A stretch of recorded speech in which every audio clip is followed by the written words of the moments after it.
friends, and welcome back to our channel, or welcome if you're new here.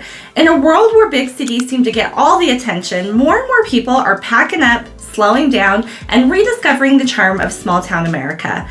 Lower cost of living, tighter communities, and room to breathe. It's no wonder these towns are making a big comeback. And here in Utah, we've got some of the best small towns in the entire country.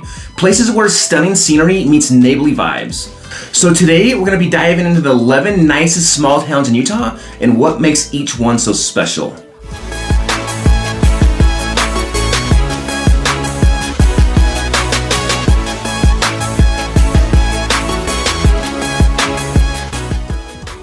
If this is your first time to this channel and you want to know everything about living, eating, sleeping, working, and playing in northern Utah, then subscribe below and tap the bell for notifications so you can be the first to know about the current market here in northern Utah.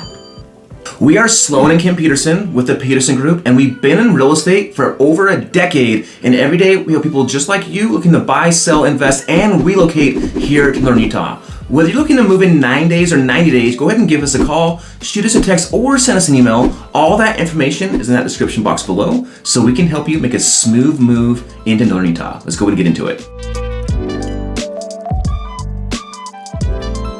Okay, so the first town we're going to dive into is Heber City. Now, one of the things that makes Heber City so special is that it's right outside of Park City. So you get those nice mountain views and proximity to ski resorts, but you still get that small town rural feel.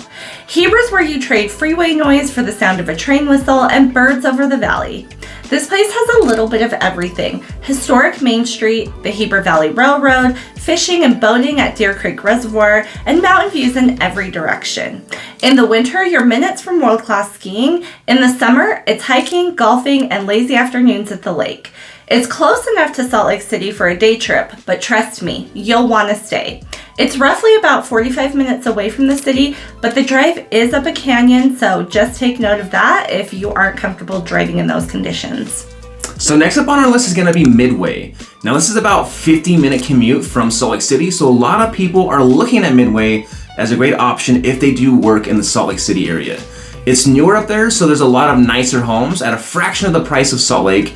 Midway is like a slice of the Swiss Alps dropped into Utah. You've got the chalet-style buildings, flower boxes overflowing in the summer, and a cozy vibe that's just plain charming. The Homestead Caldera's warm mineral water is perfect all year round, and if you're coming during the Swiss days, the whole town feels like a festival postcard. It's just over the hill from Heber, so you can pair them for a weekend small town exploring trip. Yeah, just a couple of years ago was the first time we really had a lot of people looking in Midway, and that is because there are a lot of newer developments, like Sloane said, at a fraction of the cost of Salt Lake or any of Salt Lake's surrounding suburbs. Midway is a great option. And if you're into skiing, that's one of the reasons you want to make a move out here. Like Kim said, it is close to like Heber, and Park City is probably like 15 minutes away or something like that. So if you're looking for that, sometimes Midway is a cheaper option and not as crowded as Park City if you're wanting that kind of vibe for sure. Now let's talk about Park City. If you know anything about Utah, then you've probably heard of Park City. Now, even though it's one of our most popular tourist destinations, Park City is still a small city, mostly because of the steep price tag. This one's not exactly a hidden gem, but it's still got that small town heart under all the ski town sparkle. Park City is known for its slopes, but the real magic is in its walkable main street lined with art galleries, coffee shops, and historic buildings from its silver mining days. In summer, the lift still runs so you can hike or mountain bike without the climb. It's high energy yet laid back at the same time. It's only a 45-minute drive from Salt Lake, so a lot of people are looking at it as a great option for that small town living. And keep in mind, it is a tourist hotspot, but that's typically only during the winter months. Every other month of every other season of the year, I should say, does turn back into that quiet small town. Now let's move over to Alpine. So we've talked about Alpine as one of the wealthiest cities in Utah, but it's also one of the most coveted small towns that we have here.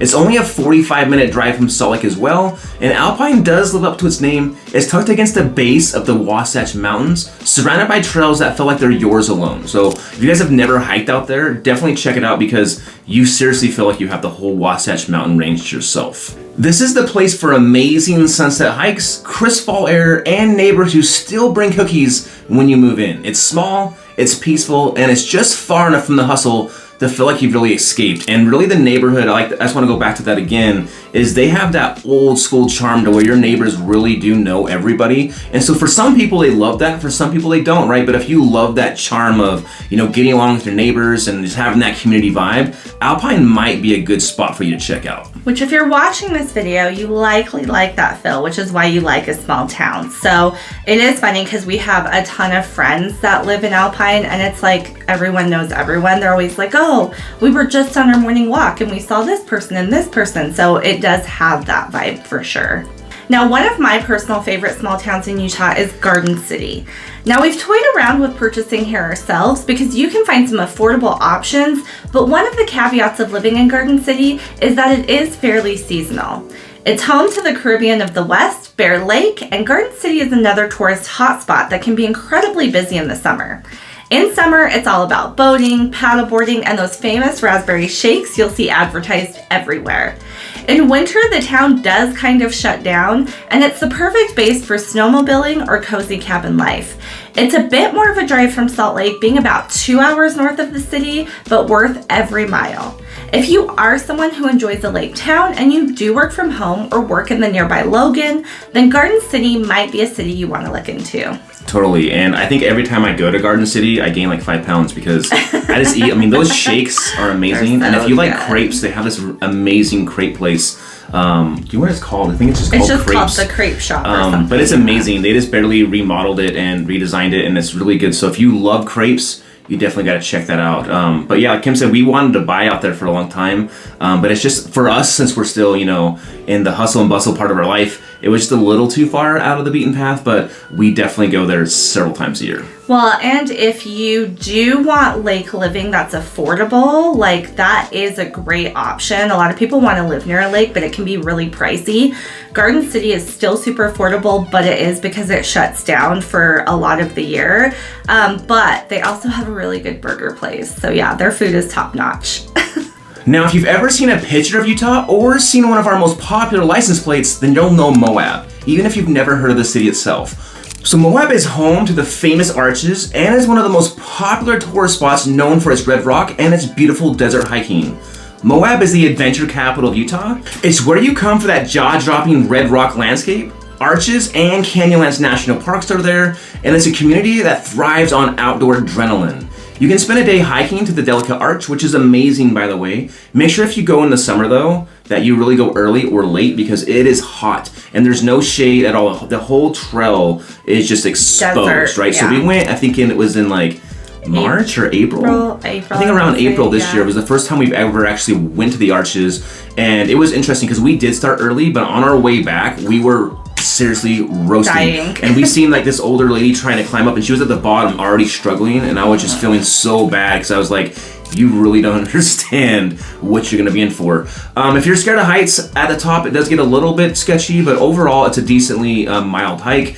People love to go when it's kind of dark in the morning so they can see the sunrise up there because it is facing east. So really cool hike. Definitely check out Arches. And if you are not a hiker, it's actually a park you can just drive through and see quite a few arches just driving to, which is cool.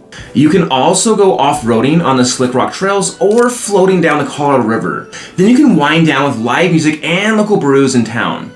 Yes, it's a trek from Salt Lake, but it's the kind of trip that you're going to be talking about for years, and you're probably about, a 4-hour drive or so from Salt Lake City. So for many people, it is worth it to live in Moab. And we have a lot of friends, like if you like mountain biking and all that kind of stuff, it's an amazing mountain bike area as well. So if you like that smaller city, but you want the adventures of that hustle and bustle of outdoor life, then Moab is probably one of the best, smallest cities that you could pick. And the food also is amazing there, which is, it's so hard to describe, but it's almost like home cooked, but high class. I know that sounds weird, like the two don't go together, but it's like the best food. Like I had the best brisket sandwich I will ever have in my life there. So if you're a foodie, even though Moab is a small town and you usually don't think you get a lot in small towns, Moab does offer a lot in that way. Yeah, I feel like Moab is the Park City of Southern Utah, really. Yeah, So. that's true.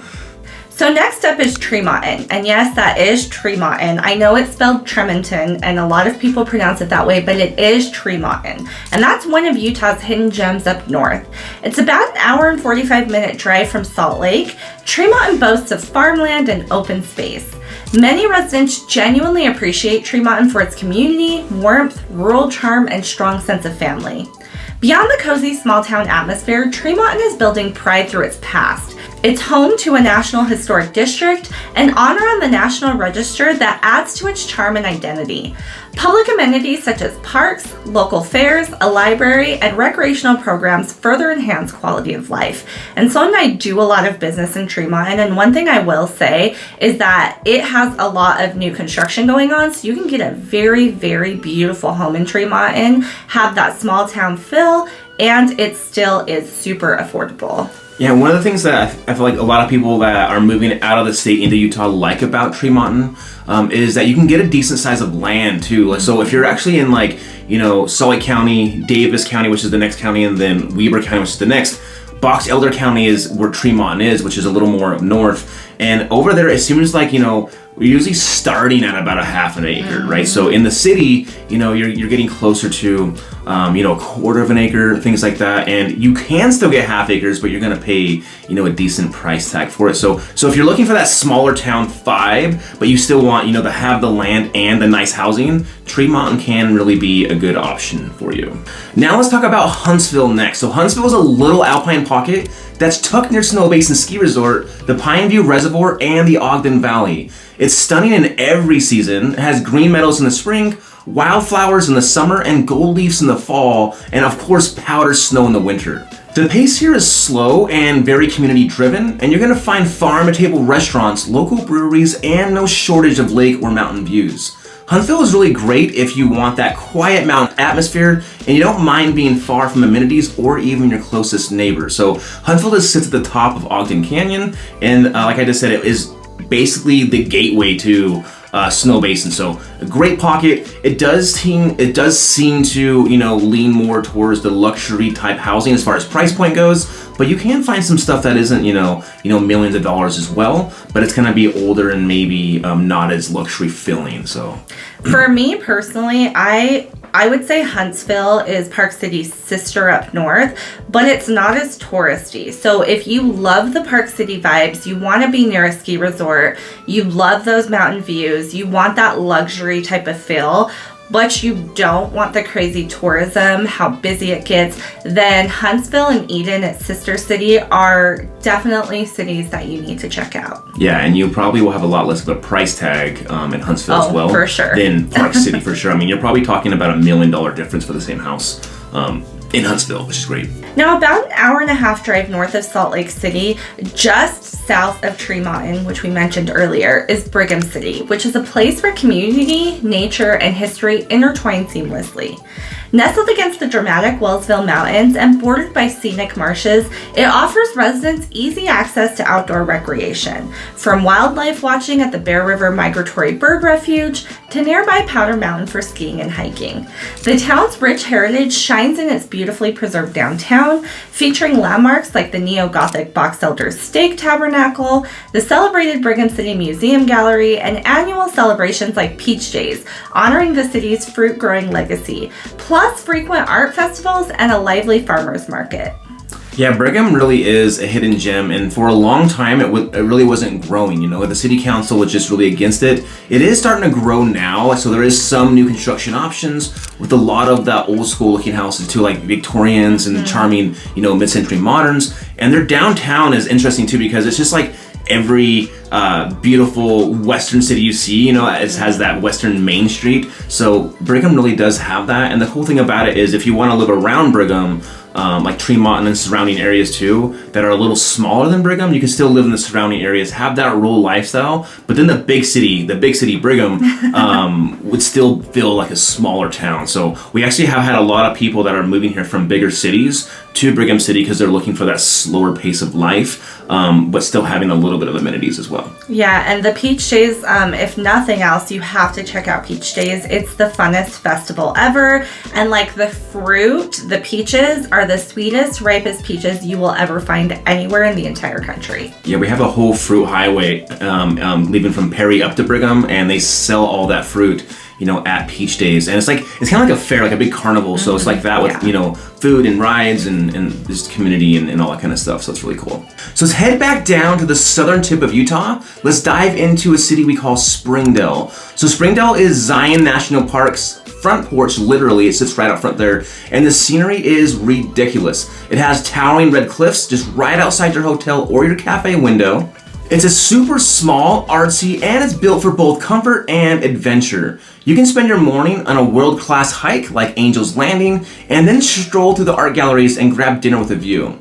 If you want the national park as your backyard, then you may want to look at Springdale as a possible option. I do want to caution you though, is Springdale and Zion National Park in general has become extremely busy. It's probably one of the most populated, not popular people living there, but most visited national parks in the whole country, especially out west. And you will feel that. I mean, it used to only be in the summertime, but now we went, I think in this one in February, and it was like you had to park about 20 miles down the street to even get into the park, and you do have to shuttle in. So the interest, I guess the negative side for some people would be it is a super busy small town just because it has an extremely amount of tourism. Yeah, if you are into obviously hiking, biking, there's no place better you can live than right outside of Zion, right? Like that, it's literally where you would go to hike every day, which is amazing. But the trade-off is that it is a very busy small town. Think Park City. It's luxurious like that as well, so the price tag's gonna be higher, of course, because you're right next to Zion's, but a lot of people love it. It is warm year-round. It does still have that small town feel. It does still have your art galleries, your little main street. So if you like small towns but you still actually like hustle and bustle, then it would be a really great option for you. And last but not least on our list this time is Fillmore. Now, Fillmore doesn't get a lot of hype, but it's got history. It was actually Utah's first capital, and the old territorial state house still stands as a museum. The town has that classic Americana feel: quiet streets, local diners, and friendly hellos. About 2.5 hours south of Salt Lake, it's also a great halfway point if you're heading south towards St. George or Vegas. So if you kind of like to go into Salt Lake or go into Vegas and have that be a weekend trip, Fillmore is a great place to settle and still have that small town feel while you have the proximity to the bigger cities. Yeah, it's interesting. I didn't know that it was the first capital. So when Kim was doing the research for this, I was like, really? Are you sure? I know. How cool is that? I never knew that. So, sometimes when we're making these videos, we learn some stuff too as we're doing, more research, which is kind of nice. But Fillmore is kind of like right in the middle of Utah. So like Kim was saying, if you're looking for, southern and northern, like location-wise, it could be a good middle marker for you. So definitely interesting. It is growing. It usually was just like a farming town, and there is, a lot of new development happening out there as well. Like all of Utah, right? I think that seems to be a theme. Yeah. We are one of the fastest growing states in the country.